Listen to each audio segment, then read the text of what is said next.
어린 시절부터 우리는 늘 곁에 있어야 하고, 빨리 대답해야 하고, 남을 만족시켜야 하고, 싫어도 좋아라고 말하도록 배웠어요. 여러분의 가치가 타인에게 얼마나 쉽게 다가갈 수 있느냐에 달려 있다고 믿게 됐죠. 하지만 이건 솔직히 말할게요. 아마 이렇게 직설적으로 들어본 적 없을 텐데, 이 과도한 열림은 미덕이 아니에요. 감옥이에요.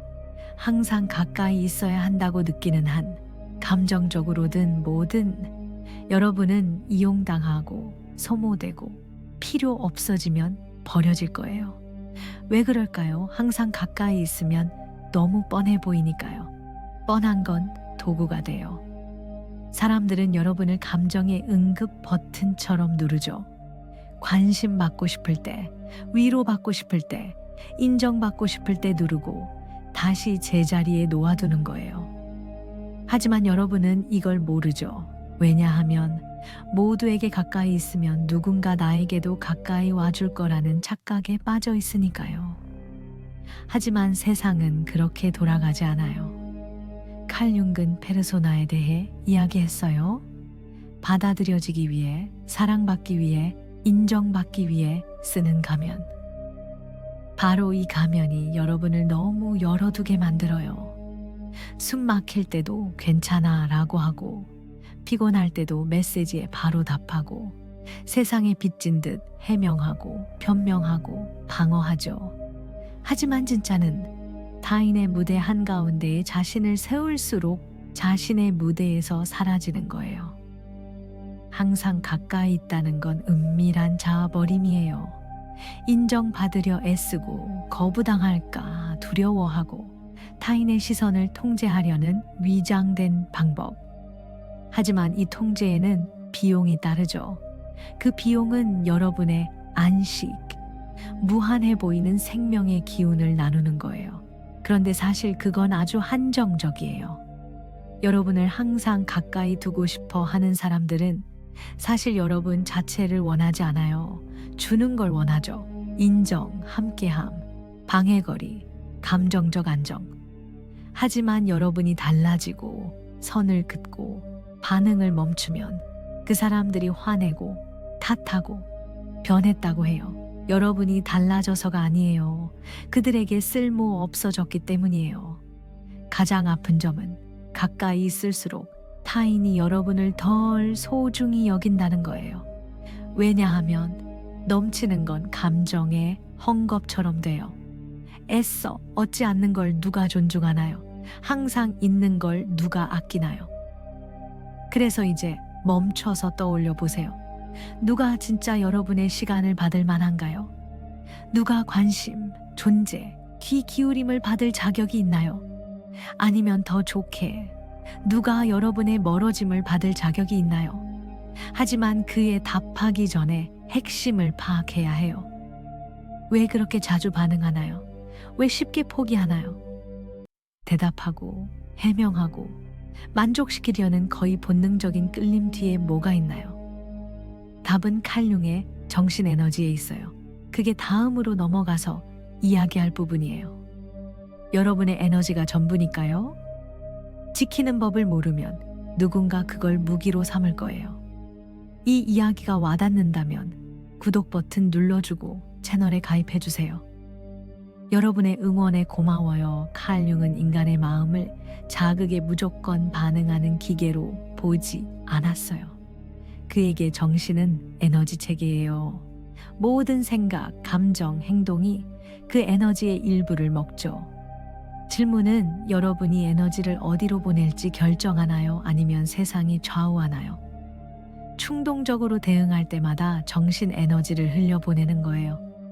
가치 없는 비난에 맞서고, 증명하려 도발에 뛰어들고, 무익한 말싸움에 끼고, 소중하지 않은 사람을 기쁘게 하려 할 때 영양 없는 데 힘을 쏟는 거예요. 융은 분명히 했어요. 저항할수록 그게 지속된다고. 반응할수록 자신을 올감해요. 감정적으로 지친 사람들은 약하지 않아요. 길을 잃은 거예요. 지친 사람이 어떻게 되나요? 약해져요. 약해지면 사냥감이 돼요. 다루기 쉬운 사람들, 기회를 노리는 사람들, 감정적으로 빈 사람들이 이걸 알아채요. 여러분이 에너지를 보호하지 못하고 모든 것에 반응하고 세상을 고치려 애쓰는 걸 보고 이용하죠. 융근 건강한 정신은 에너지를 안으로 지키는 거라고 했어요. 죄책감 없이 아니라고 하고 두려움 없이 고요를 지키고 행동 전에 바라보는 거예요. 진짜 힘은 대응에 있지 않아요. 언제 어떻게 할지 고르는 데 있어요. 자신을 충분히 아는 만큼 가능하죠. 얼마나 많은 밤을 풀리지 않은 대화로 세웠나요? 말했어야 할 걸 되새기거나 왜 누가 나쁘게 했는지 파악하려 시간을 보냈나요? 이건 돌려받지 못하는 에너지 누출이에요. 오래전에 사라졌어야 할 그림자를 살리고 여러분이 응답, 인시스트 때문에 살아있는 관계를 키우는 거예요. 정신 에너지는 보호막 같아요. 잘 관리하면 존재감이 생겨요. 방에 들어서서 말 없이 존중을 끌어모으죠. 하지만 엉망으로 다루면 투명해지고 반응적이고 깨지기 쉬워져요. 세상은 쉽게 굴복하는 자에게 관대하지 않아요. 그래서 자신의 발동점을 관찰하세요. 뭐가 자동으로 움직이게 하나요? 균형을 잃게 하나요? 바로 그곳이 에너지가 새는 구멍이고 손봐야 할 부분이에요. 차가워지거나 무심해지려는 게 아니에요. 가려내고 자신을 다스리는 주인이 되려는 거예요. 그리고 여기 융의 깊은 통찰이 있어요. 에너지를 아끼면 타인이 여러분에게 씌우는 그림자를 부수죠. 그게 크게 거슬리게 해요. 이제 어두운 쪽으로 들어가요. 조용한 다루기의 세계. 다음으로 기회를 노리는 사람들이 어떻게 여러분의 에너지를 빨아먹는지, 왜 멀어짐이 이 판을 완전히 무너뜨리는지 알아볼게요. 항상 여러분을 지치게 하던 사람들의 시선을 직시할 준비되세요. 여러분은 주도권을 쥐고 있다고 믿어요. 반응이 의식적인 선택이라고요. 하지만 진실은 더 깊고 어두워요.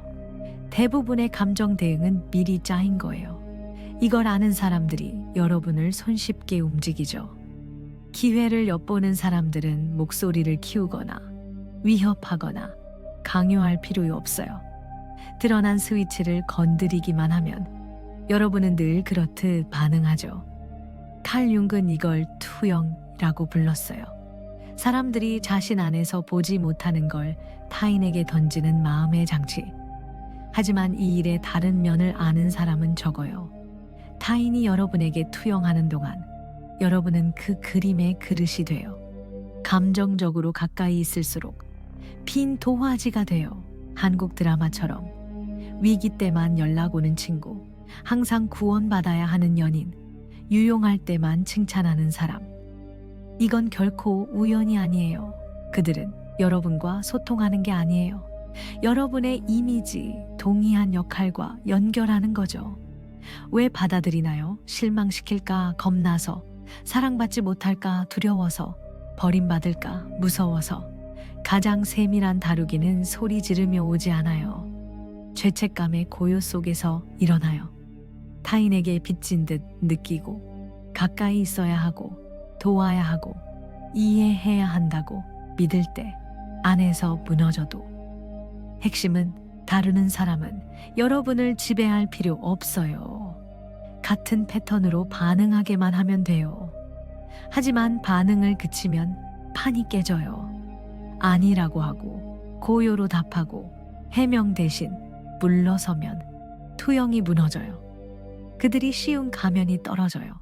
이게 사람들을 흔들죠. 왜냐하면 더 이상 여러분이 누군지 모르기 때문이에요. 더 나쁜 건 이제 자신을 마주해야 해요. 모두가 그걸 감당할 수 있는 건 아니에요. 여러분의 멀어짐은 위협이에요. 타인의 빈 공간을 드러내니까요. 주는 고요가 듣기 싫은 아내 소리를 드러내요. 그러면 비난, 비판, 감정 소동이 몰려와요. 여러분이 틀려서가 아니에요. 편한 거울이 되지 않았기 때문이에요.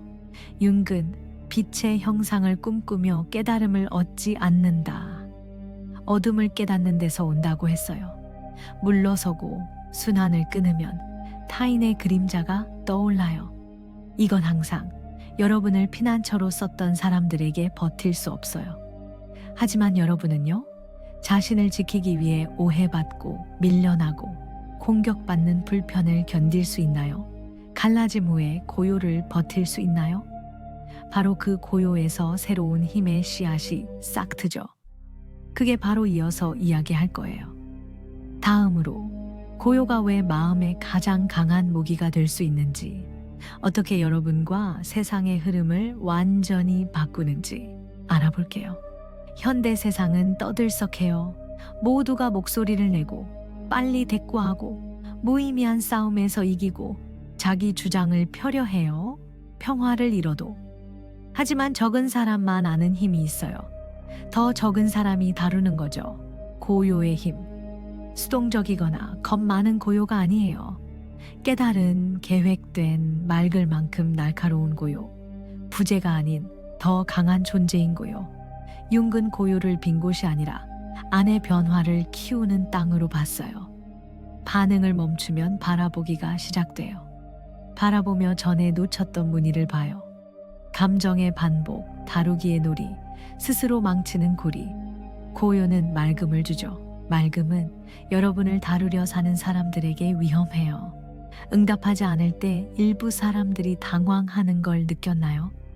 해명하지 않고 그냥 쓰러지듯 사라질 때, 그건 여러분이 아쉬워서가 아니에요. 고요가 그들의 이야기, 주도권을 빼앗기 때문이에요. 말할 동안은 아직 놀이 안에 있어요. 하지만 고요하면 규칙을 바꿔요. 반응의 기대사는 누구든 휘청이죠. 진짜 고요는 목소리 없는 게 아니에요. 자신의 에너지에 대한 다스림이에요. 타인 감정에 끌려가지 않는 거절. 가치 없는 싸움에 끼지 않는 깨달은 선택. 융근 개별화. 진짜 나가 되는 길이 이 멀어짐을 필요로 한다고 했어요. 왜냐하면 고요에서만 세상의 소음 없이 자신의 목소리를 들을 수 있으니까요. 하지만 속지 마세요. 고요에는 값이 따르죠. 역할로만 봤던 사람들로부터 멀어질 거예요. 투영으로만 본 사람들에게 이해할 수 없게 될 거예요. 차갑고 멀고 거만하다 여겨질 거예요. 하지만 이건 깊이 대신 쓸모만 원했던 사람들의 반발이에요. 힘든 사실은 잘할수록 말에 더 가려내게 돼요. 왜냐하면 메이크 문장이 에너지 주는 거고 모두가 여러분의 진실에 닿을 자격이 없다는 걸 알기 때문이에요. 가끔 고요는 물러남이 아니에요. 주권이에요. 더 이상 증명할 필요 없는 사람들의 말. 고요는 불편해요. 왜냐하면 타인을 자신의 생각, 안의 소란과 마주하게 하니까요. 이 불편은 여러분의 어떤 말싸움보다 그들에 대해 더 드러내요. 멀어짐을 설명할 필요 없어요. 그 자체로 설명되죠. 위험 느끼는 사람들은 여러분의 혼란에 기대 통제를 유지했다는 걸 보여줘요. 하지만 가장 세찬 고요는 타인을 흔드는 게 아니에요. 안에서 여러분을 다시 세우는 고요. 외부의 인정 너머와 이어지는 고요. 타인 요구에서 벗어난 그 공간에서 생명의 기운을 되찾고 본질과 다시 닿아요. 그게 다음으로 이어질 이야기예요. 외부 소리를 끊는 것만으로는 안 돼요. 에너지를 깨달아 쓰는 법을 새로 배우고 어디로 보낼지, 어디에 머무를지 절대 흘리지 말아야 할 곳을 가려내야 해요. 자신의 영혼을 가려내는 때예요. 에너지를 되찾고 선을 긋는 길이라면 제 책 그림자 너머에서 큰 도움을 받을 거예요. 융의 핵심 생각을 풀고 에너지를 지키고 선을 세우고 진짜 자신과 이어지는 도구를 주죠. 링크는 고정 댓글에 있어요. 이 모든 걸 머리로만 알면 소용없어요. 실제로 아니라고 할 때에 네라고 하고 거슬리는 메시지에 답하고 빈 대화에 끼고 관성으로 유지되는 관계를 이어가면요. 깨달음 없이 움직임은 또 다른 자신 속임이에요. 진짜 변화는 단단히 결심할 때 시작돼요. 가려내기로요. 그리고 이건 감정의 훈련을 필요로 해요. 깨달은 멀어짐은 차갑거나 오만하거나 무심한 게 아니에요. 누구에게나 언제든 어떤 이유로든 쉽게 닿지 않게 되는 거예요. 자신의 에너지, 시간, 안식을 주도하는 거죠. 작은 행동부터 시작돼요. 바로 답하지 않기, 반응 전에 숨 고르기, 혼란에 끌려들기 전에 대화에서 빠지기, 죄책감 없이 핸드폰 끄기, 오늘은 안 돼, 관심 없어, 끼지 않을게 라고 하기. 하지만 가장 중요한 건 멀어짐을 해명하지 않아도 돼요. 고요를 설명하지 않아도 돼요. 여러분은 자신 외에 누구에게도 빚지지 않아요. 이게 많은 사람들에게 용서할 수 없는 일이에요. 왜냐하면 설명을 거부하면 타인의 힘을 빼앗기 때문이에요. 여러분을 항상 도와주고 이해하고 가까운 역할로 가두던 감정 이야기에서요. 칼 융은 개별화의 모든 길이 고립을 거친다고 이해했어요. 우울한 고립이 아니라 신성한 고립, 안으로 물러나는 시간. 세상의 소음 없이 자신의 목소리를 다시 듣고 타인의 시선이 아닌 자신의 중심에서 정체성을 세우는 거예요. 여러분의 성장 척도를 알려줄까요? 더 조용해지면 누가 멀어지나 관찰하세요. 반응을 멈추면 누가 자극하나요? 자신을 지키기 시작하면 누가 변했다고 탓하나요? 이건 여러분이 잘못된 증거가 아니에요. 자유로워지기 시작했다는 증거예요. 멀어짐은 처음엔 불편해요. 죄책감 들고 이기적이라고 느끼고 너무 세다고 들을 거예요. 하지만 이건 해체의 일부예요. 평생 타인을 먼저 두도록 길들여졌으니까요. 변화가 불편을 주고 여러분뿐 아니라 예전 버전에서 이득 본 모두에게요. 깨달은 멀어짐은 자아 결정의 뼈대예요. 세상의 아니라고 하면 자신의 네라고 하는 거예요. 해로운 곳에서 물러서면 평화가 어떤 가짜 연결보다 소중하다는 걸 확인하는 거예요. 해명을 그치면 적어도 존중받기 시작해요. 비록 적은 사람에게라도. 하지만 모두가 이 존재에 준비된 건 아니에요. 여러분의 감정 멀어짐이 그들의 상처를 드러내고 감정 혼란의 기대 통제를 느끼던 걸 드러내니까요. 바로 이 순간 갈라짐이 와요. 갈라짐과 함께 아픔, 외로움, 멀어짐, 잃는 듯한 느낌이 오지만 사실 자유로워지는 거예요. 하지만 그 후엔 뭐가 오나요? 멀어짐 후에? 고요에서 뭐가 피어나나요? 마지막으로 그걸 이야기할게요. 오해받고 홀로 되고 스스로 온전해지는 용기를 낼 때만 오는 새로 태어남에 대해요. 강한 이의 외로움이 진짜 자유의 길인 이유를 이해할 때예요. 모두에게 가까이 있지 않게 되면 깊은 일이 벌어지기 시작해요. 먼저 고요가 와요. 불편한 고요. 안에서 소리치는 듯한 옳은 선택이었나, 너무 세지 않았나, 좋아하던 사람들을 잃나 걱정되죠. 하지만 서서히 이 고요가 변해요. 씻고 가라앉히고 치유하죠. 그러면 외로움이 와요. 하지만 빈 외로움이 아니에요. 완전한 존재의 외로움, 자신의 강한 이의 외로움, 타인을 가까이 두려고 자신을 배신하지 않는 외로움. 혼란 있던 자리에 맑음이 들어오고 불안 있던 데 평화가 새우며들고 필요하던 데에 새로운 힘의 뿌리가 돋아요. 스스로 안에서 온전한 힘. 칼 융은 개별화, 진짜 나가 되는 과정이 집단에서 멀어지고 가면을 벗고 잠시 홀로 걷는 걸 요구한다고 했어요. 바로 그게 여러분이 멀어지기로 할 때 하는 거예요. 세상을 피하는 게 아니에요. 자신으로 돌아오는 거예요. 이 지점에서 반응하는 자가 아닌 창조하는 자가 돼요. 상황에 휘말리지 않고 안에서 현실을 빚어요. 여러분의 멀어짐에 불편해하는 사람들은 결코 여러분을 원하지 않았다는 걸 드러내요. 역할만 원했죠. 이제 맞지 않으니 어찌할 바를 모르죠. 그게 해방이에요. 사람을 잃을 거예요. 하지만 자신을 찾죠. 장소를 멀리할 거예요. 하지만 본질과 다시 이어지죠. 오해받을 거예요. 하지만 마침내 존중받기 시작해요.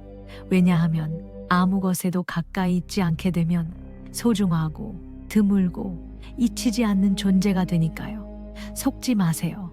이건 새로 태어남, 새로운 출발, 감정 부스러기나 마음놀이, 애정으로 위장된 빈자리에 더 이상 가까이 있지 않는 삶의 시작이에요. 이제 여러분은 평화와 울림 있는 것, 진실과 온전함에 맞는 것만 받아들여요.